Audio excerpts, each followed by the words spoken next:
अस्सलामुअलैकुम, मैं हूं ज़ुहैब पाक गोल्डन क्लब की तरफ से। आज हम आए हैं बहुत ही most experience person Sheikh Sagir साहब, जो कि गोल्डन में काफ़ी देर से काम कर रहे हैं। आज इनसे जानेंगे कि कब से ये शौक़ में है और कैसे इन्होंने इस शौक़ को स्टार्ट किया। अस्सलामुअलैकुम शेख साहब। वालेकुम अस्सलाम। शेख कैसे हैं ज़ुहैब साहब, भाई? अल्हम्दुलिल्लाह अल्हम्दुलिल्लाह। अच्छा, आप बताएं, हमारे जो देखने वाले हैं इन्हें बताएं कि कब से आप इस हॉबी में काम कर रहे हैं। माशाल्लाह बहुत नाम है आपका इस हॉबी में, तो कब से आपने स्टार्ट किया और कैसे? यार ये स्टार्ट मेरा तकरीबन कह लें आपके 9 एक साल हो गए मुझे ये हॉबी करते हुए, और गोल्डियन रखते हुए तकरीबन कोई कह लें आप 7-8 साल तकरीबन मुझे हो गए हैं। जी। अच्छा सगीर साहब, हमें बताएं कि आपने पाक गोल्डन क्लब को कब ज्वाइन किया और क्लब को ज्वाइन करने की वजूहात क्या होती हैं, और आप क्या रिकमेंड करते हैं कि क्लब को ज्वाइन किया जाए? ये देखें, क्लब तो समझ लें कि जो पाक गोल्डियन क्लब है ये जब बना था तो जो सैयद दानिश भाई हैं, समझ लें कि हम ही थे स्टार्ट में जो हम क्लब को बनाया और क्लब के लिए काम किया। उसमें जो अपना अनीक भाई हैं, वकार भाई हैं, सैयद दानिश भाई हैं, और भी दोस्त हैं जो कराची के हैं। तो शुरू में तो हम थोड़े से ही थे, तो उसके बाद वो अल्लाह ताला ने जो है वो शौकीन आते गए और वो क्लब जो है ना वो बेहतर से बेहतर होता चला गया, और अल्हम्दुलिल्लाह अब काफ़ी इस्टेब्लिश हो चुका है, काफ़ी मेंबर्स हैं इसके। तो क्लब के जो बेनिफिट्स होते हैं ना, वो होता ही है कि क्लब के अंदर आप इसलिए इस क्लब को ज्वाइन करते हैं कि आप क्वालिटी के ऊपर काम करना चाहते हैं। उसमें ये होता है कि आप क्वालिटी को समझने का मौका मिलता है, ब्रीडिंग के बारे में पता चलता है, बर्ड की डिसीज़ के बारे में पता चलता है, बर्ड कितनी एज में ब्रीड करवाना है, बर्ड के स्टैंडर्ड्स कैसे होते हैं। तो क्लब बनाने वाले वो लोग होते हैं जो जिन्होंने बहुत मार खाई हुई होती है, तो वो कोशिश होती है उनकी कि जो शौकीन है ना जी वो मेंबरशिप ले और हम अपना एक्सपीरियंस उनके साथ शेयर करें और अच्छा बर्ड जो है ना ब्रीड करवाएं। और फिर जब क्लब का शो आए, जब इंटरनेशनल जज को हम पाकिस्तान में बुलाएं, तो हमें पता चले कि हमने जो इतनी मेहनत की बर्ड का स्टैंडर्ड बनाने में या उसको खूबसूरत बनाने में, तो हम कहाँ खड़े हुए हैं। तो क्लब का जो बेसिक मकसद होता है वो ये होता है। तो मैं तो यही कहूँगा कि जितने भी शौकीन हैं वो क्लब को ज्वाइन करें। तो किसी भी हॉबी की का कह लें कि जो उसकी बैकबोन होती है ना वो क्लब होता है। तो गोल्डियन के जो है वो बैकबोन जो है वो पाक गोल्डियन क्लब है, तो उसको ज्वाइन करना चाहिए। लोगों को चाहिए कि वो शौक़ जो है ना वो करें आगे क्लब की अम्ब्रेला के नीचे। बिल्कुल ऐसे ही है। अच्छा, जिस तरह आपने कहा कि बर्ड्स की हम क्लब ज्वाइन करते हैं, उसमें बर्ड्स के स्टैंडर्ड्स और क्वालिटी के बारे में हमें पता चलता है, तो आप हमें गाइड करें थोड़ा सा कि बर्ड के स्टैंडर्ड्स, उसकी क्वालिटी किस तरह हम जज कर सकते हैं? यार देखें, इसीलिए क्लब ज्वाइन किया जाता है। अब फॉर एग्ज़ाम्पल लोकल गोल्डियन है, मैं किसी भी बर्ड को बुरा नहीं कहना चाहूँगा, ना मेरा ये मकसद है बात करने का। तो जिस तरह के लोकल गोल्डियन है, अब लोकल गोल्डियन के अंदर थोड़ा सा साइज़ इम्प्रूव हो जाता है, साइज़ थोड़ा सा बड़ा हो जाता है, तो लोग कहते हैं कि यार ये जो है ना वाह वाह क्या क्वालिटी है। हालांकि ये क्वालिटी नहीं होती। साइज़ बड़ा जो हो जाता है ना बर्ड का या किया जाता है, तो वो कोई क्वालिटी नहीं होता। क्वालिटी के अंदर बर्ड का पोस्चर देखा जाता है, बर्ड की बीक देखी जाती है, उसका हेड देखा जाता है, उससे कलर कितने शार्प हैं, उसकी मार्किंग देखी जाती है, और उसका ऑल ओवर पोस्चर देखा जाता है कि वो बैठ कैसे रहा है, एक स्टिक से दूसरी स्टिक पर जा रहा है तो वो क्या बिहेव कर रहा है।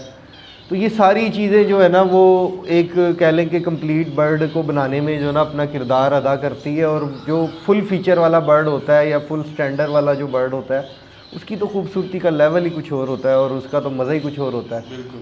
तो यही चीज़ें जो है ना क्लब में आपको डिस्कस करने का मौका मिलता है, क्योंकि बार बार ये चीज़ें डिस्कस हो रही होती हैं, और भी चीज़ें डिस्कस हो रही होती हैं, तो फिर इंसान का जो है ना एक्सपीरियंस वो बेहतर से बेहतर होता चला जाता है। तो इसमें वर्ल्ड वाइड किस किस अपना स्टैंडर्ड्स के बर्ड होते हैं? इसमें कौन से, जैसे कि स्पेनिश कहा जाता है, स्पेनिश बर्ड, इटालियन बर्ड?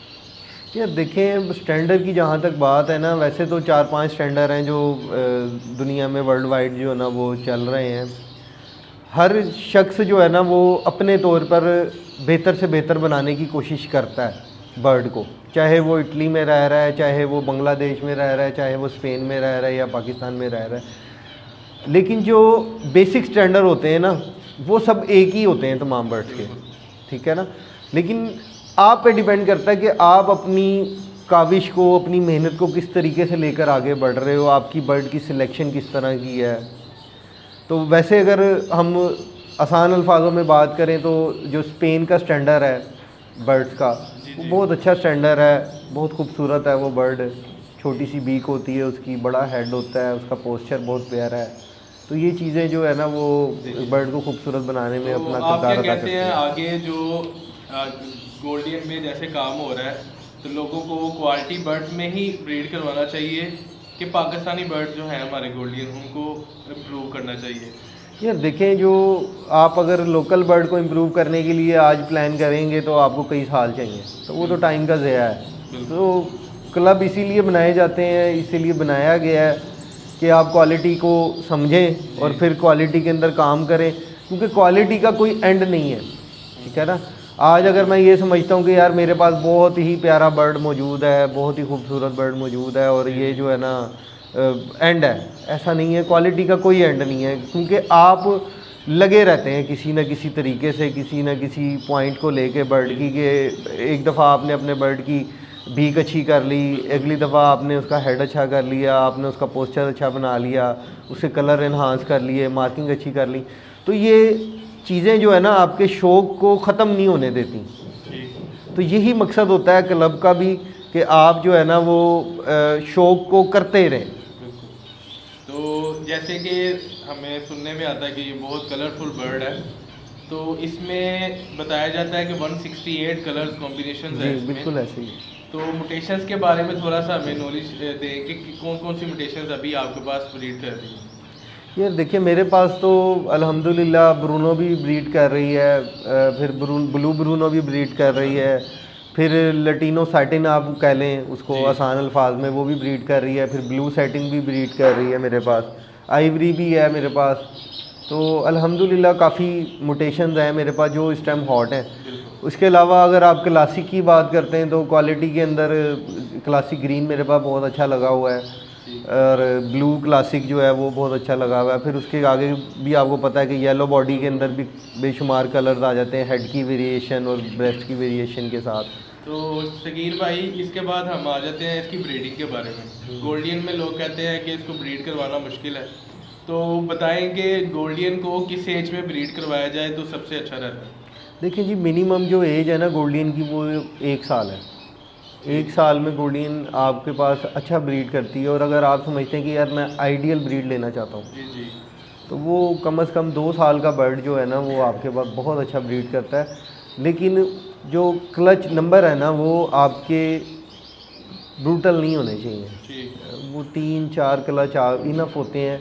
वो जो 2 ईयर्स वाला बर्ड होता है ना आपका, वो ज़िंदा भी रहेगा आपके पास, और वो अगले साल मज़ीद बेहतर से बेहतर होता चला जाएगा जब आप इतनी ब्रीड लेंगे उससे। जब आपने मिसाल के तौर पे 1 साल वेट किया, बर्ड से ब्रीड ले ली, 5 कलर ले लिए, 6 ले लिए, 7 ले लिए, 10 ले लिए, वो बेचारे के अंदर बचना क्या है। और यही वजह है कि पाकिस्तान के अंदर जो गोल्डन का शौक़ है वो इन्हीं वजूहात की वजह से ही ख़राब हुआ हुआ है। जो लोकल गोल्डन हमारी बिल्कुल छोटे से साइज़ की हो चुकी है, और उसके अंदर कह लें कि जेनेटिकली जो है ना बहुत सारे डिसऑर्डर्स उसमें पाए जाते हैं, जिसमें उसकी बीक बड़ी अजीब सी हो गई, उसका हेड, उसका स्टांस, उसकी टांगें लंबी हो जाना, फिर वो उसकी लाइफ स्पैन भी कम हो गया है।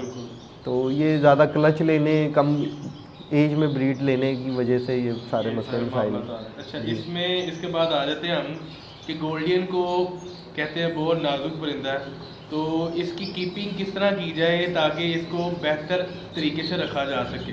क्या इसके पॉइंट्स हैं कुछ? देखें जी, मैंने अभी जो बात करी है आपसे कि जी 1 साल का बर्ड होना चाहिए, मैं कुछ पॉइंट्स आपको बता देता हूँ जिसकी वजह से हमारी गोल्डियन वीक हो जाती है, ठीक है ना। वीक नहीं है ये बर्ड, लेकिन वीक हो जाती है। मेरे पास अल्हम्दुलिल्लाह 5-5 साल का बर्ड एज का भी मौजूद है, और अल्हम्दुलिल्लाह फर्टाइल है, ठीक है ना। ऐसा नहीं है कि यार वो खाली मेरे पास अवेरी में फिर रहा है। अच्छा। अब उसकी जो बुनियादी वजह है कि वो इतना यानी कि सालों तक एक तो ज़िंदा है, और वो फर्टाइल भी कर रहा है और बड़ी अच्छी ब्रीड भी कर रहा है। तो उसकी क्या बुनियादी वजह है? उसकी बुनियादी वजूहात जो है ना वो उनमें से मैं आपको कुछ एक्सप्लेन करने की कोशिश करता हूँ अपने शॉर्ट करके।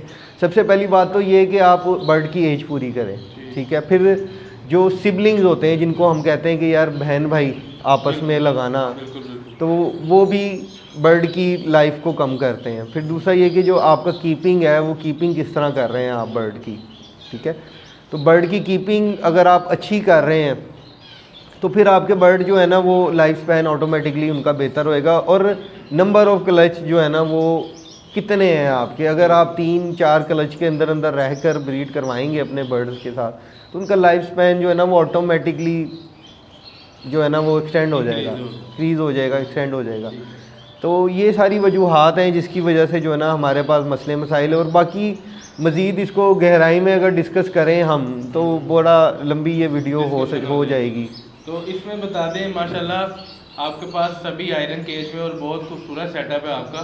तो देखा जाता है कि लोग गोल्डियन को लकड़ी के केज में भी ब्रीड करवा रहे होते हैं, तो आप क्या रिकमेंड करते हैं कि गोल्डियन के लिए कौन सा बेस्ट है, आयरन केज बेस्ट रहता है या लकड़ी का केज? ये देखें, जो आयरन केज है ना इसके अंदर आप बहुत सारे मसले मसाइलों से जो है ना वो बच जाते हैं। अब आपने यहाँ पर एक आयरन केज देखा होगा जिसके अंदर जो फ्लोर वाला जो जंगला होता है और ट्रे के दरमियान का जो गैप है ना वो तकरीबन 1 इंच, 1.25 इंच, 1.5 इंच मैक्सिमम इतना ही होता है, इससे ज़्यादा नहीं होता। अब मैंने पिछले साल एक्सपेरिमेंट किया था कि जो फ्लोर वाला जंगला है उसका गैप ट्रे के दरमियान में कम से कम 4-5 इंच का होना चाहिए। वो मैंने डिज़ाइन किए खुद से, केज जो लगे हुए हैं इस टाइम मेरे पास, वो मैंने डिज़ाइन किए, वो बनवाए। अब मैं ये महसूस कर रहा हूँ कि मेरे पास जो डिसीज़ थी ना वो बहुत कम हो चुकी है, मिनिमम हो चुकी है। अभी भी आप कहें ना मुझे कि 2023 और 24 के सीज़न में मेरे पास कितने बर्ड एक्सपायर हुए हैं, तो मैं ये कहूँगा कि मेरे पास मैक्सिमम जो ना 3 बर्ड एक्सपायर हुए हैं, 3 फीमेलें एक्सपायर हुई हैं मेरे पास। उसमें कह लेंगे कुछ मेरी अपनी भी कह लेंगे लापरवाही की वजह से हुए हैं वो, क्योंकि ज़ाहिर है मसरूफियत और भी होती है इंसान की, तो वो उस वजह से एक्सपायर हुए हैं। अदरवाइज़ मैं ये समझता हूँ कि ये जो 4 इंच का गैप रखवाया मैंने ट्रे का, उससे बहुत ज़्यादा मैं मोर्टेलिटी से बचाऊँ, बीमारियों से बचाऊँ। तो ये आयरन केज जो है ना आपके बर्ड की जो डिसीज़ है ना उसको बहुत ज़्यादा कम करता है और आप बहुत सारे मसले मसाइलों से बचे जाते हैं। और वेंटिलेशन फिर आपको पता है वो पहली शर्त है, वेंटिलेशन आप रखें तो इंशाल्लाह आपके पास मसले मसाइल बहुत कम हो जाएंगे। तो इसमें जब ब्रीडिंग एज से हमने बात कर ली, उसके बाद जब बर्ड ब्रीड करता है तो उसकी एग लेइंग और कितने दिन लगते हैं एग लेइंग में, कितने एग ले करती है और कितना इसका टाइम होता है अपना एग लेइंग प्ले से उसके बाद बच्चा निकलने तक? देखिए जी, एग जो है वो डिफरेंट बर्ड्स हैं। कुछ फीमेलें जो है ना वो 5 एग्स देती हैं, कुछ 6 देती हैं, 7 देती हैं। मेरे पास एक फ़ीमेल थी वो 17-18 एग्स जो है ना वो कॉन्टीन्यूसली उसका क्लच जो है ना वो 17 to 18 एग्स का होता था। तो ये हर बर्ड की ये बॉन्डिंग पे भी डिपेंड करता है। बहरहाल हम अपने सवाल की तरफ आते हैं। तो वो जो बर्ड का साइकिल होगा ना 6 दिन का, 7 दिन का, जितने दिन भी उसने अंडे उतारने हैं, उसके बाद आप कह लें कि इंक्यूबेशन स्टार्ट होती है और वो 15 दिन के बाद हैचिंग स्टार्ट हो जाती है। 15वें दिन के बाद सर्दियाँ हो तो एक आधा दिन ऊपर हो जाता है, नहीं तो वो 15वें दिन जो है ना वो स्टार्ट हो जाती है हैचिंग। अच्छा, तो इसमें हम क्या करते हैं कि बैंगलाइज से फोर्सिंग करवाते हैं गोल्डियन को। तो बैंगलाइज जब हम फोर्स करवाते हैं उसमें काफ़ी डिसीजेज देखने को मिलते हैं हमें, तो आप क्या रिकमेंड करते हैं कि बैंगलाइज को किस तरह फोर्स करवाया जाए और बैंगलाइज के लिए कौन सी मेडिसिन यूज़ करवाई जा सके जिसकी वजह से बैंगलाइज से बीमारियाँ कम आए बर्ड्स को? यार देखिए, बैंगलीज जो है ना ये सबसे पहली बात तो ये है कि ये कोई वाइल्ड बर्ड नहीं है, ठीक है ना। ये बात मैं बता दूं, ये जेनेटिकली मॉडिफाइड बर्ड है, ठीक है। इसके अंदर कुछ डिसीज़ हैं जो ये इसके अंदर मौजूद होती हैं और ये बैक्टीरिया कैरियर है। इसने खुद तो ज़िंदा रहना है, इसने अपनी बीमारी आगे ज़रूर ट्रांसफ़र करनी है। तो आप इससे पैदा होने वाली बीमारियों से अपने आप को मुकम्मल तौर पर नहीं बचा सकते, ये बात तो तय है। हाँ, आप इसको कम से कम करने की कोशिश कर सकते हैं। उसके लिए रोनीविट यूज़ करवाई जाती है। जैसे पहले दिन बच्चा हैच हुआ, आपने पहले दिन से ही स्टार्ट कर दी, रोनीविट 12% है या रोनीविट 6% है, वो स्टार्ट कर लिया आपने और 5 डेज़ तक आपने उसका कोर्स करवाया और उसके बाद 1 वीक का आपने जो है ना वो प्रोबायोटिक का कोर्स करवा लिया। ठीक है। तो इसमें जो हम फोर्स करवाते हैं बैंगलाइज को, तो आप क्या रिकमेंड करते हैं कि 2 बैंगलाइज पेयर लगाना चाहिए या ट्रायो करके लगाना चाहिए? ये देखें, जो ट्रायो का सेट है ना वो सबसे बेस्ट है, ठीक। और वो अगर तीनों मेल हों तो फिर तो क्या ही बात है। और एक चीज़ मैं यहाँ ज़रूर ऐड करना चाहूँगा कि आप अगर फोस्टरिंग करवाना चाहते हैं तो फोस्टरिंग लाइन जो है ना, ये इसके ऊपर भी उतनी ही मेहनत करनी पड़ती है आपको जितनी आप गोल्डियन के ऊपर कर रहे होते हैं। तो ऐसा नहीं है कि आपने कहीं से भी बैंगलीज उठाई और ली और आपके पास वो अच्छे फोस्टर वो बन गए, ऐसा नहीं है। इसके ऊपर भी उतनी ही मेहनत करनी पड़ती है आपको जितनी आपको गोल्डियन पे करनी पड़ती है। आपकी फोस्टर लाइन को बाकायदा ट्रेन करना और उसको कि वो बर्ड की सिलेक्शन किस तरह की होनी चाहिए जो आप फोस्टिंग के लिए यूज़ कर रहे हैं, तो ये भी पूरा एक कह लें कि सब्जेक्ट है और चैप्टर है पूरा, ये ना ख़त्म होने वाला। तो सगीर भाई, इसमें गोल्डियन में कौन कौन सी बेसिक प्रॉब्लम्स आती हैं और उसको रिकवर करने के लिए मेडिसिन बता दें आप? यार देखें, इतनी जल्दी प्रॉब्लम्स आती नहीं है। प्रॉब्लम अगर आ रही है ना तो समझ लें आपके पास किसी न किसी किस्म की कोई लापरवाही है या कोई कोताही है, या आपका जो कह लेंगे बर्ड का रूम है ना वहाँ पर कोई ना कोई कमी कोताही मौजूद है लाजमी। सफाई जो है वो मेन प्रॉब्लम होती है, जितना साफ़ रखेंगे आप तो इतनी जल्दी आपको प्रॉब्लम नहीं फेस करना पड़ेगी। अब मैं जिस तरह केजीज़ की बात कर रहा था आपसे कि मैंने ट्रे का गैप जो है ना वो 4 इंचज़ का रखा हुआ है, तो ये 4 इंच का गैप रखने के बाद मैं ये समझता हूँ कि बहुत ही कोई रेयर, कोई मेरे पूरे सीज़न के अंदर तो मेरे ख्याल से कोई 1 या 2 पीस ही होंगे जिनको मैंने स्कैट लगाई होगी। अच्छा। तो अल्हम्दुलिल्लाह मुझे स्कैट भी लगाने की ज़रूरत नहीं महसूस हुई, ठीक है ना, क्योंकि मैं ट्रे के ऊपर पेपर भी बिछा के रखता हूँ। तो वो पेपर निकाला और दूसरा बिछा दिया, तो लोग पेपर भी नहीं बिछाने की ज़हमत करते, तो ये भी गलत चीज़ है। पेपर लाजमी होना चाहिए आपका ट्रे के ऊपर, ताकि जो बर्ड ड्रॉपिंग वगैरह करे वो फ़ौरन से ऑब्जर्व कर ले उसको।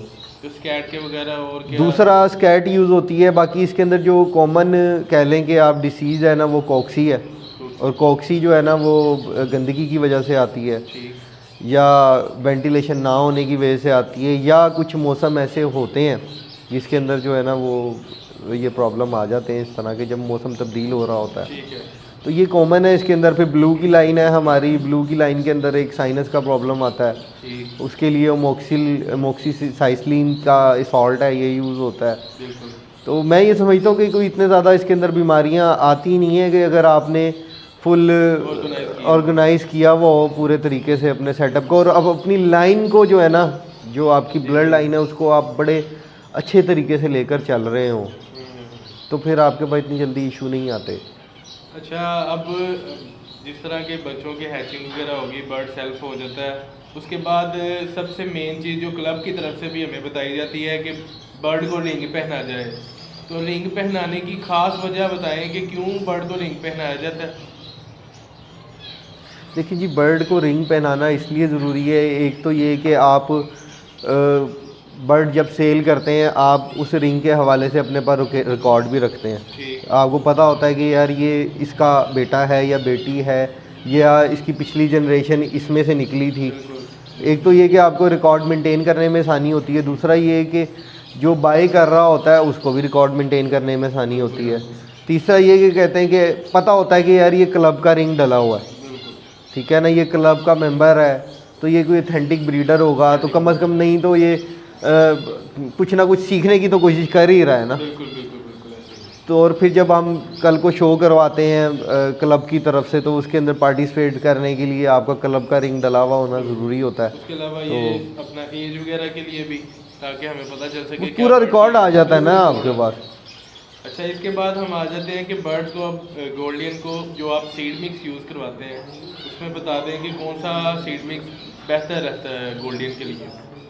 देखिए जी, सीड मिक्स की जहाँ तक बात है ना, तो हर शख्स अपने तौर पर उसने अपना एक चार्ट बनाया हुआ है, वो उसी हिसाब से उसको यूज़ कर रहा है।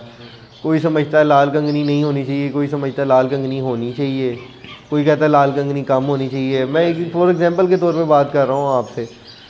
वैसे मैं ये समझता हूँ कि गोल्डियन को कोई बहुत ज़्यादा कोई एक्स्ट्रा ऑर्डिनरी किस्म की डाइट नहीं चाहिए होती, क्योंकि एक साइकिल होता है बॉडी का जो अल्लाह ताला ने बनाया हुआ है। कि आप कुछ भी खाते हैं या बर्ड को सर्व कर रहे हैं, आप उसके लीवर ने उस बॉडी के अंदर उसको ऑब्जॉर्व करना है। जी जी। तो ये छोटा सा बर्ड है, छोटा सा लीवर है इसका, तो आप इसके लीवर को ओवरलोड करने की कोशिश करेंगे कोई एक्स्ट्रा ऑर्डिनरी किस्म की डाइट सॉफ्ट फूड की शक्ल में देने की या पानी में कुछ सप्लीमेंटेशन की शक्ल में, तो आपके लिए प्रॉब्लम क्रिएट हो सकती हैं। तो जो वर्ल्ड वाइड ऑर्गेनाइजेशंस हैं गोल्डियंस की, उन्होंने इनको 3 हिस्सों में डिवाइड किया हुआ है, जिसके अंदर 3 कह लें आप सीज़न्स आते हैं इसके अंदर गोल्डियंस के। एक सीज़न आता है जो इसकी ऑस्टेरिटी सीज़न होता है, जिसके अंदर बर्ड को जो है ना थोड़ा भूखा रखा जाता है, या कह लेंगे उसको खाली देसी कंगनी पे मूव कर देते हैं हम। ठीक है। फिर उसके बाद आता है मेंटेनेंस सीज़न आता है, उसके अंदर बर्ड को जो है ना मेंटेन करना स्टार्ट करते हैं, आप ब्रीडिंग के लिए प्रिपेयर करना स्टार्ट करते हैं।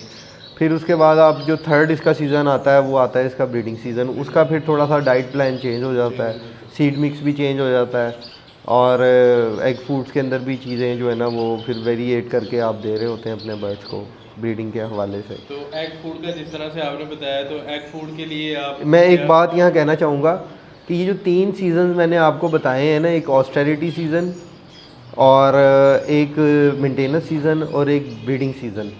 जो ऑस्टेरिटी सीज़न होता है ना, जैसे हम रोज़े रखते हैं तो हमारी बॉडी जो है ना वो अंदर से डिवॉर्म हो जाता है। जी बहुत कुछ हमारी बॉडी से जो है ना वो फ्लश आउट हो जाता है, ये कुदरत का एक निज़ाम है। तो इसी तरह ही जब ये बर्ड वाइल्ड में होते हैं, जंगल में होते हैं, तो वहाँ पर भी ये मैदान बेसिकली ये ऑस्ट्रेलिया का मैदानी इलाकों का बर्ड है, तो वहाँ पर भी एक ऑस्टेरिटी का सीज़न आता है। उसके अंदर ये होता है कि उसे सूखे का सीज़न कहते हैं उसे। तो उसके अंदर ये होता है कि बर्ड को बड़ी मेहनत करना पड़ती है, बड़ी बड़ी दूर जाना पड़ता है इसको, कई कई किलोमीटर सफ़र करके ट्रैवल करके चीज़ें अपने लिए खाने की ढूंढनी पड़ती हैं, और वो भी फिर उस क्वालिटी की नहीं होती। तो ये कुदरत ने एक साइकिल बनाया हुआ है जंगलों के अंदर, तो और अल्लाह ताला ने हमारे लिए रोज़े रखे हुए हैं इसी तरह ही। तो ऑस्टेरिटी सीज़न से बर्ड को गुजारना बहुत ज़्यादा ज़रूरी है कि जो पूरा साल आप जो बर्ड को ब्रीड भी ले रहे होते हैं, उसको मेंटेनेंस सीज़न से जब आप स्टार्ट होते हैं टिल आप उसको मोल्ड जब स्टार्ट होने वाला होता है, तब तक जब जो कुछ आप अपने बर्ड को दे रहे होते हैं उसकी वजह से आपके बर्ड के जो अंदर मसल्स होते हैं ना वो बहुत ज़्यादा स्टिफ़ हो चुके होते हैं सप्लीमेंटेशन की वजह से, एग फूड्स की वजह से। तो उनकी जो स्टिफनेस को कम करने के लिए जो है ना वो फिर ऑस्टेरिटी से बर्ड को गुजारा जाता है। और ये मैं नहीं कह रहा, जो वर्ल्ड वाइड ऑर्गेनाइजेशन हैं जो गोल्डियन के अंदर काम कर रही हैं कई कई साल से, वो ये कहती हैं कि रिसर्च ये कहती है कि आप अपने बर्ड को, चाहे आपने इसको केज बर्ड में रखा हुआ है, घर में रखा हुआ है, इनको ऐसे लेकर चलें आप। तो मैं ये समझता हूँ जो बर्ड ऑस्टेरिटी से गुजरता है ना, उनकी उस गोल्डियन की परफॉर्मेंस, उस गोल्डियन का लाइफ स्पैन ज़्यादा होता है। तो ये अपना मैं अपने बर्ड्स को अल्हम्दुलिल्लाह ऑस्टेरिटी से गुजारता हूँ। ये हबस के दौरान ये मंथ को कैरी किया जाता है? नहीं नहीं नहीं, हब्स के दौरान कोई भी नहीं, आप साल में ना ना ना ना ना, ये हमारा स्टार्ट होता है जून से स्टार्ट होता है ये हमारा। ठीक। तो तकरीबन कोई महीना डेढ़ का ये सीज़न होता है ऑस्टेरिटी का। उसके अंदर सिर्फ आप बर्ड को सादा पानी देते हैं, या आप ज़्यादा से ज़्यादा उसको एप्पल विनीगर देंगे उसे, वो भी ऑर्गेनिक, वो इन अ वीक 1 डे। और कह लेंगे लीवर टॉनिक अगर कोई आप यूज़ करवाना चाहते हैं तो वो देंगे आप अपने बर्ड को। नहीं तो बर्ड आपका सिर्फ देसी कंगनी के ऊपर जो है ना वो तकरीबन कोई महीना डेढ़ जो है ना वो आप उस पर उसको चलाएंगे। उससे आपके बर्ड की जो कह लेंगे बॉडी है ना, इंटरनल जो ऑर्गन्स हैं वो सारे जो है ना, वो जो स्टिफनेस है ना उसकी, वो श्रिंक हो जाएंगे वो और अपनी जगह पे आ जाएंगे वो, और कह लेंगे बर्ड की जो बॉडी है ना वो फ्लश आउट हो कर जाएगी बड़े अच्छे तरीके से। मेंटेनेंस जो है वो ब्रीडिंग सीजन से पहले स्टार्ट होगा, उसके अंदर आप उसकी प्रिपरेशन करेंगे, बर्ड की ब्रीडिंग की तरफ लेकर जाएंगे। और वो भी ये नहीं कि एकदम से आपने साथ एकदम से बर्डन डाल देना है, उसको स्टेप बाय स्टेप आराम से सप्लीमेंटेशन, हाँ उसमें उसके विटामिन वगैरह, विटामिन वगैरह जो भी आप बेहतर समझ, एग फूड वगैरह वो आहिस्ता आहिस्ता, हाँ हेल्दी आहिस्ता आहिस्ता स्टार्ट करेंगे आप उसको अकॉर्डिंग टू के आपने ब्रीडिंग सीजन स्टार्ट कब करवाना है। ठीक है। तो उसके बाद ब्रीडिंग सीजन आ जाता है, उसमें क्या उसको नॉर्मल कर देना चाहिए कि और मजीद उसमें? देखिए उसके अंदर भी डिफरेंट वेज हैं, जैसे कि अगर आप फोस्टरिंग करवा रहे हैं तो उसमें सप्लीमेंटेशन किसी और तरीके से करवाएंगे आप, तो उसमें फिर कंटिन्यू रखना पड़ता है सप्लीमेंटेशंस को। और ऑर्गेनिकली जो आप डाल रहे होते हैं सब्जियां वगैरह भी, अच्छा, एक चीज़ मैं यहाँ पर आपको बताना चाहूँगा, जो हमारा मेंटेनेंस सीज़न होता है ना, उसके अंदर जो आपने बर्ड की अपनी खिदमत की होती है ना, वो आपको रिज़ल्ट मिलता है सीज़न में जाके, ब्रीडिंग सीज़न में जाके। सप्लीमेंट्स जो होते हैं ना, ये बेसिकली आप, क्योंकि ये फौरी तौर पे बॉडी के अंदर जो है ना एब्जॉर्ब हो जाते हैं और फ़ौरन से रिएक्ट बॉडी करना स्टार्ट हो जाती है, क्योंकि इनकी फॉर्मुलेशन होती है। फॉर एग्ज़ाम्पल D3 को कैल्शियम को ऑब्जॉर्व होने के लिए D3 चाहिए, तो अब वो सप्लीमेंट के अंदर D3 भी मौजूद है, कैल्शियम भी मौजूद है, ठीक है ना। अब आप मिसाल के तौर पे विटामिन A ऑब्जॉर्व करवाना चाहते हैं बॉडी को, तो A को ऑब्जॉर्व करवाने के लिए जाहिर है प्रोटीन की ज़रूरत होगी, तो वो उन्होंने उनको जेनेटिकली ऐसे मॉडिफाई किया हुआ होता है सप्लीमेंट्स को कि उसके अंदर जो है ना A भी मौजूद होता है, D3 भी मौजूद होता है, कैल्शियम भी मौजूद होता है, तो वो फार्मूलेशन फ़ौरन से बॉडी को जो है ना वो ऑब्जॉर्व करवा रही होती है और आपका बर्ड फ़ौरन से रिकवर कर रहा होता है। तो इसमें एग फूड, आप सॉफ्ट फूड जिसे हम कहते हैं, उसको क्या रिकमेंड करते हैं कि किस तरह आप एग फूड देते हैं अपने बर्ड को? ये देखिए, एग फूड का बर्डन भी बर्ड के ऊपर ज़्यादा नहीं डालना चाहिए। जैसे मैंने अभी पहले बताया कि इसका छोटा सा लीवर होता है, तो लीवर को आप जब ओवरलोड करेंगे ना, तो मोस्टली गोल्डन के अंदर लीवर की वजह से भी एक्सपायर होती है। ठीक। लीवर में जब प्रॉब्लम स्टार्ट होता है ना, तो वो उसके अंदर अनीमिया का मसला भी आ जाएगा, जिसको खून की कमी बोलते हैं, ठीक है, वो भी आ सकती है उसके अंदर। फिर उसके बाकी के ऑर्गन्स भी डिस्टर्ब होना शुरू हो जाते हैं। तो इन चीज़ों को जो है ना, अब ओवरलोड ना होने दें। लीवर को जब आप ओवरलोड करेंगे गोल्डियन की, तो आपके पास मसले मसाइल मस्ट आएंगे। तो मैं ये रिकमेंड करता हूँ कि आप एक दिन छोड़ के एक दिन एग फूड दें, ठीक है। वीक में आप 3 डेज एग फूड दे दें, ठीक है, इनफ है ये। डेली वाला काम जो है ना, वो मुझे समझ में नहीं आता, ना होना चाहिए ये। फूड में क्या यूज़ करवाते हैं? असल में आपने ब्रीडिंग सीजन, जो मेंटेनेंस सीजन है ना आपका, ब्रीडिंग सीजन से पहले आएगा, उसमें जो आपने खिदमत करनी है ना फ्लाइज के अंदर बर्ड की, जब फ्लाइंग में होंगे आपके बर्ड, वो आपने कर दी है। उसके बाद जब ब्रीडिंग सीजन स्टार्ट हो गया ना, उसमें आपने उसको मेंटेन रखने की कोशिश करनी होती है, लो डोज के साथ, सप्लीमेंट्स के साथ, और एग फूड वगैरह जो उसको प्रोटीन की रिक्वायरमेंट है, उसके हिसाब से आपने उसको एक बैलेंस तरीके से लेकर चलना होता है। असल जो खिदमत है ना आपकी, वो आउट सीजन की है, क्योंकि अच्छी डाइट आपके बर्ड के डीएनए को भी चेंज करेगी अंदर से, और वही जब डीएनए चेंज होगा उसका, तो वो अच्छे बच्चे भी निकालेगा। तो इसमें अब आ जाते हैं कि विटामिन जो यूज़ करवाते हैं आप, उसके बारे में बता दें कि किस तरह के विटामिन देने चाहिए मेंटेनेंस के दौरान। देखिए, मेंटेनेंस के दौरान कोई मैं स्पेसिफिकली किसी एक विटामिन का नाम तो नहीं लूँगा, ठीक है, जिसको जो, क्योंकि लोग अक्सर मुझसे पूछते हैं कि यार जी कौन सा सप्लीमेंट अच्छा है, कौन सा नहीं अच्छा, तो मैं तो ये कहता हूँ जो आपकी पॉकेट को सूट करे वही अच्छा है, ठीक है ना।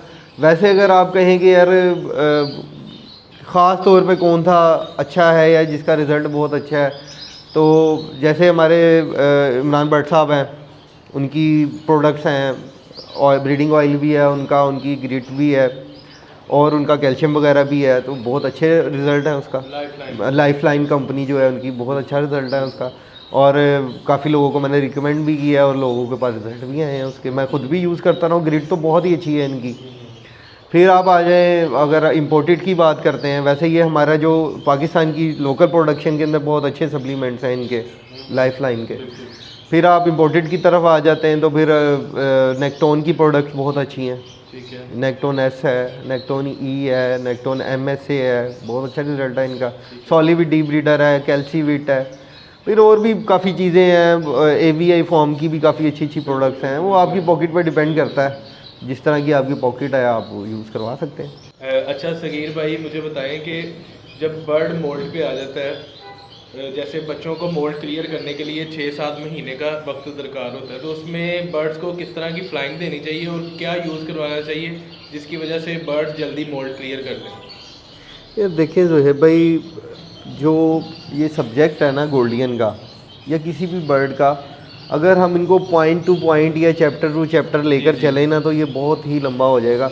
ज़ाहिर है हम इसको जो है वो मेन पॉइंट्स के ऊपर और शॉर्ट करके बात करने की कोशिश कर रहे हैं। तो मोल्टिंग के ऊपर भी बर्ड के एक्सपायर होने के बहुत सारे रीज़न हैं। मैं एक बात कहता होता हूँ हमेशा कि मल्टीपल रीज़न होते हैं एट द मोमेंट आप फेस कर रहे होते हैं, लेकिन आप गौर नहीं कर रहे होते, क्योंकि बर्ड आपका मिसाल के तौर पे माइट्स में चला गया, आप कहेंगे यार ये माइट्स में चला गया, लेकिन उसके पीछे भी मल्टीपल रीज़न हैं कि वो माइट्स में गया क्यों है। वो गंदगी भी हो सकती है, वो कोई बर्ड आप अपने शेड में लाते साथ ही आप अपने डायरेक्ट शेड में ले आए हैं, वो प्रॉब्लम भी हो सकती है, बाद औक़ात हवा के ज़रिए भी आ जाते हैं। यानी कि मल्टीपल रीज़न चल रहे होते हैं एट द मोमेंट आपके पास ना, आपने फिर उनमें से देखना होता है कि यार मेरे पास कौन सा चल रहा है। तो इसको डायग्नोज करना कहते हैं, यानी कि डायग्नोज करना आपको आ जाए तो समझ लें कि आप जो है ना वो मंजिल आपके करीब है। अच्छा जी, मोल्डिंग की जहाँ तक बात है ना, मोल्डिंग के अंदर भी इसी तरह के ही मसले मसाइल हैं कि पहली बात तो ये कि अगर आप पेरेंट्स कम एज में लगाए हैं तो आपकी आगे ब्लड लाइन वीक हो जाएगी। बहन भाई लगाए हैं या बार बार बहन भाइयों को आपस में ब्रीड करवा रहे हैं आप, या ब्लड रिलेशन को ब्रीड करवा रहे हैं बार बार आपस में, तब आपके बच्चों में मसला मसाइल आएगा। दूसरी चीज़ ये कि लोग एक बहुत बड़ी बेवकूफ़ी करते हैं, वो ये करते हैं कि जो बच्चे सेल्फ हुए उठाए और उठा के फ़ौरन जो है ना वो फ्लाई में छोड़ दिए। ये भी बहुत बड़ी गलती है। होना ये चाहिए कि जब बच्चे आपके सेल्फ हों उनको एक छोटे केज में रखें आप, वहाँ पर अगर बेंगलीज से आपने रेस करवाए हैं तो उनको रोनीविट का कोर्स लाजमी करवाएं आप 5 days to 7 days। फिर उसके बाद 1 वीक का आप सिनबायोटिक का या प्रोबायोटिक जो भी दोनों में से आपके पास अवेलेबल है उसको यूज़ करवाएं आप अपने बर्ड्स को लाजमी। फिर आप उसको स्टेप बाय स्टेप जो है ना वो फ्लाई देंगे बड़ी मिसाल के तौर पे आपने 1.5 by 1.5 के केज के अंदर बेंगलीज के नीचे पलवाए हैं, तो अब आप ये नहीं है कि उसको 4 फुट में डाल देंगे तो वो एक्सपायर हो जाएंगे वहाँ पर जाके, क्योंकि स्ट्रेस में जाएगा, बड़ी फ्लाई हो जाएगी, उसको ज़्यादा उड़ना पड़ेगा, वो एकदम से स्ट्रेस में जाएगा और फिर वो एक्सपायरी की तरफ जाना शुरू हो जाएंगे। आप 1.5 से 2 फुट वाले केज में ले आएँ और वहाँ पर भी बहुत ज़्यादा क्राउड ना इकट्ठा करें। 2 फुट बाई 1.5 फुट का अगर केज है ना आपका, तो उसके अंदर मैक्सिमम आपके कोई 16, 17, 18 पीस होने चाहिए, इससे ज़्यादा पीस नहीं होने चाहिए। और अगर ग्रीन गोल्डियन के पीस उसके अंदर मौजूद है 14 हैं या 15 हैं, तो साथ में कोई 2-3 बेंगलीज के या 2-3 ज़ेब्रा फिंच के पीस लाजमी रखें, क्योंकि ये खाने के मामले में जो है ना गोल्डियन बहुत ज़्यादा लेज़ी है। लेज़ी कह लें आप इसको, या आप इसको ये कह लें कि पिकी है, ये कोई खाने पीने की तरफ इतनी ज़्यादा तवज्जो नहीं दे रही होती। तो जब आप ज़ेब्रा फिंच छोड़ देते हैं साथ या आप बेंगलीज फिंच साथ छोड़ते हैं तो उसको देखकर ये खाने में लगी रहती है। फिर दूसरी गलती लोग ये करते हैं कि जहाँ पर ग्रीन गोल्डियन डाली हुई है वहीं पर ही ब्लू भी छोड़ दी, ठीक है, फिर आप वहीं पर ही येलो भी छोड़ दी। चले येलो और ग्रीन तो फिर भी एक साथ रह लेते हैं, लेकिन इन दोनों के दरमियान या ग्रीन के साथ ब्लू नहीं रह सकता। ब्लू जेनेटिकली जो है ना ये मुटेशन बर्ड है, तो ये उस तरीके से इसके अंदर एक्टिवनेस नहीं पाई जाती जिस तरह ग्रीन बर्ड में पाई जाती है, येलो में पाई जाती है। सिल्वर को छोड़ देते हैं लोग, रेड आइस को छोड़ देते हैं। तो कोशिश करें कि जो ग्रीन बर्ड है, येलो बर्ड है, ये भले एक तरफ आप रख कर इनसे मोल्ड करवा लें, लेकिन जो ब्लू का आपका खाना है वो अलग होना चाहिए। सिल्वर और ब्लू भले एक तरफ कर लें आप। फिर इनो लाइन के जो बर्ड हैं आपके, जो वो एक तरफ करवाएं उनको कलर वॉश, उनको ग्रीन के साथ ना छोड़ें आप, येलो के साथ ना छोड़ें, ब्लू के साथ ना छोड़ें। फिर अल्बिनो आ जाता है, अल्बिनो वो जाहिर है वो भी वीक बर्ड है, उसको अलग। तो फिर उसके बाद ब्रूनो है। ये कोशिश करें कि इनको अलग अलग खानों के अंदर ही जो है ना 1.5 by 1.5 में मोल्ड करवा लें, 1.5 by 2 में करवा लें। जब ये अपना मोल्ड क्लियर कर लें, ठीक है, 4.5 महीने में ये क्लियर कर लेती है अपना मोल्ड। ड्यूरिंग मोल्ड आप इनको कोई सप्लीमेंट देना चाहते हैं अच्छा, तो उसके लिए जो है ना बेहतरीन है, क्विको का बायो आता है, और उसका नेक्टोन का जो है बायोटीन आता है, वो भी दे सकते हैं आप। फिर वीटा फार्म का एक आता है वो मल्टीवीट प्लस मोल्टिंगेट, वो आप दे सकते हैं। तो ये आप डेली ही यूज़ करेंगे वाटर के अंदर। और साथ में आप अगर इन अ वीक 1 डे आप एप्पल विनीगर देना चाहते हैं वो देंगे, लाजमी मस्ट देंगे आप। फिर इन अ वीक या इन अ मंथ 1 डे आप जो है ना वो लीवर टॉनिक, जैसे लिप्टोसेफ है, बेहतरीन चीज़ है वो वीक में, बल्कि 2 डेज़ आप अगर महीने में देना चाहते हैं तो 2 डेज़ देंगे कॉन्टीन्यूसली लिप्टोसेफ, और हफ्ते में 1 दिन जो है ना आप एप्पल विनीगर ऑर्गेनिक वो चलाएंगे, सिंथेटिक नहीं। अच्छा शेख साहब, बहुत अच्छा लगा आपसे मुलाकात करके। Thank you. तो आप जो गोल्डियन लवर्स हैं और गोल्डियन को ब्रीड करवा रहे हैं, उनको क्या मैसेज कन्वे करते हैं आप? यार देखिए, मैं जो सबसे बड़ा मैसेज देना चाहूँगा ना वो तो एक ही है कि यार कैलकुलेटर को चलाते हुए या कैलकुलेटर को माइंड में रख कर इस शौक को मत ज्वाइन करें। ठीक, ये हॉबी है, इसे हॉबी रहने दें और इसको एज अ हॉबी ज्वाइन करें। ठीक, जब आप इसको एज अ हॉबी लेकर चलेंगे तो ऑटोमेटिकली ये आपका ज़रिया मुआश बन जाएगा, ठीक है ना। अगर आप इसको ये जहन में रख कर आ रहे हैं कि यार ये ज़रिया मुआश है बहुत अच्छा, तो ये बहुत ही कह लेंगे फिर वो डिसहार्ड भी आप बहुत जल्दी हो जाते हैं, फिर आपके लिए बहुत ज़्यादा प्रॉब्लम्स भी आपको महसूस होना शुरू होंगी। हालांकि वो आपने फेस करनी ही करनी है, अगर अल्लाह ताला आपको कुछ सिखाना चाह रहा है ना, बिल्कुल बिल्कुल ऐसे ही है। तो वो प्रॉब्लम आपने फेस करनी ही करनी है। लेकिन जब आप प्रोफेशनली आएंगे ना इसको करने के लिए कि यार मैं मल्टीप्लाई कर लूँ, इतने लगाऊँ, इतने कमा लूँ, फिर वो प्रॉब्लम आपको ज़्यादा फील होंगी। तो इसको एज अ हॉबी लें, एज अ हॉबी ज्वाइन करें। ये बहुत खूबसूरत शौक़ है, बिल्कुल ऐसे ही। बहुत मज़ेदार शौक़ है। क्लब ज्वाइन करें और चीज़ों को आसानी से, ताकि आपको लर्न करने का मौका मिले और सीनियर्स की रहनुमाई में मौका मिले। तो मेरा यही मैसेज है कि इसको एज अ शौक़, ऐसा हॉबी से ज्वाइन करें, तो इंशाल्लाह अल्लाह ताला आपको खुद ही फ़ायदा देगा इसमें से। बहुत शुक्रिया। बाकी शुक्रिया आपका भी, और कराची में दानिश भाई और बाकी की टीम जो है क्लब की, पाक गोल्डन क्लब की, सबका बहुत बहुत शुक्रिया। बहुत अच्छा लगा आए, और ये बहुत अच्छा एक स्टेप है कि यूट्यूब चैनल बनाया है पाक गोल्डन क्लब ने, और उसके ऊपर जो है ना वो टाइम के साथ साथ आप इंटरव्यू कर रहे हैं डिफरेंट ब्रीडर्स का, और लोगों को कह लें कि इंट्रोडक्शन एक बिल्कुल सब हो जाएगा लोगों का पूरे पाकिस्तान में, पाकिस्तान से बाहर भी। जी बहुत शुक्रिया आपका, और इंशाल्लाह ताला अगली दफ़ा हम और एक और ब्रीडर के साथ हाजिर होते हैं आपकी खिदमत में। अल्लाह हाफ़िज़।